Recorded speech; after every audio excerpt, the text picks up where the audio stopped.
Predstavujeme vám pani doktorku Romanu Smolkovú, ktorá sa momentálne venuje vývoju nových liečiv na báze komplexov kovov s nesteroidnými protizápalovými liečivami pre potenciálne využitie pri liečbe rakoviny. Tak, aby sme vlastne pripravili čo najviac selektívne liečiva, ktoré by mohli potom byť využité pri liečbe rakoviny. Čo vás inšpirovalo k štúdiu chémie a celkovo tak, že stať sa tou vedkyňou? V strednej škole, keď prišla otázka, že čo teraz? Aj tak som vedela, že chcem študovať prírodné vedy, ale ktorú aj. No tak vylúčovacou metódou som si vybrala to, čo ma najviac baví. Alebo chémia je predsa len pre mňa najviac zabavná a je farebná oproti ostatným. Ako vnímate možno rozdiely v zastúpení žien a mužov vo vede? Dnes je strašne veľa mladých ľudí, aj nielen tých starších, ktorí si myslia, že žena patrí do kuchyne, má sa starať o deti.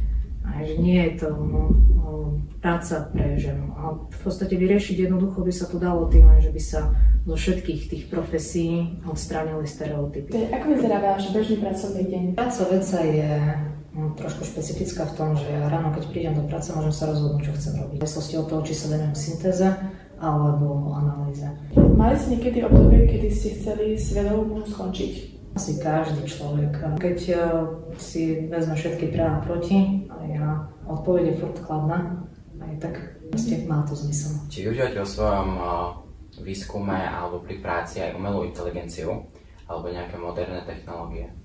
Áno, bol by hriech nevyužívať to, keď máme k tomu možnosti. Používam špecializované moderné prístroje. Čo sa týka umelej inteligencie, tak mi pomáha vyriešiť nejaké simulácie. Umelá inteligencia nie je dokonalá. Je to extrémna pomoc pri práci, ale musíte vedieť aj pracovať s nástrojmi na overenie. Ako relaxujete po náročnom dni? V podstate buď s knihou alebo s nejakou hrou, počítač, PlayStation, ale väčšinou také, ktoré viem hrať s niekým.